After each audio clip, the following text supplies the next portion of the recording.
నమస్తే. నా రాబోయే సినిమా మన శంకర వరప్రసాద్ గారు పండక్కొస్తున్నారు. నిర్మిస్తున్న నిర్మాత సాహు గారపాటి గారి మరో చిత్రం 'కిష్కింధపురి'. అది రిలీజ్ అయ్యి విజయం సాధించింది. ఆ సినిమా చూసిన నాకు ఒక మంచి ప్రయత్నం చేశాడనిపించింది. అందుకను ఆ చిత్ర దర్శక నిర్మాతలతో పాటు ఆ చిత్రంలో పనిచేస్తున్న నటీనటులకు అలాగే మిగతా క్రూ అందరికీ నా శుభాభినందనలు. సాధారణంగా హారర్ సినిమాలంటే భయాన్ని ఎలివేట్ చేస్తూ ఒక దెయ్యం కథ చెప్పడం జరుగుతుంది. కానీ 'కిష్కింధపురిలో' హారర్‌తో పాటు ఒక మంచి సైకలాజికల్ పాయింట్‌ను కూడా యాడ్ చేసి చెప్పడం చాలా బాగుంది.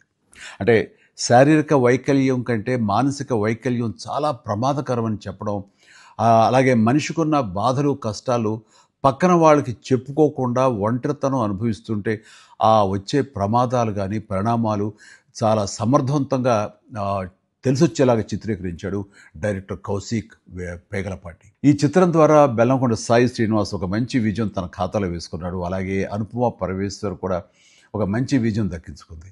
మ్యూజిక్ డైరెక్టర్ చేతన్ భరద్వాజ్ తన పనితనం బాగా చూపించాడు. టోటల్గా 'కిష్కింధపురి' టీం అందరికీ మంచి సినిమా అందించిన మన టేస్ట్ఫుల్ ప్రొడ్యూసర్ సాహు గారపాటి గారికి నా హృదయపూర్వక అభినందనలు తెలియజేస్తూ, ప్రతి ఒక్కరూ ఈ సినిమా చూడాల్సిన ఆవశ్యకత ఎంతైనా ఉంది. Please go and watch 'Kishkindhapuri'.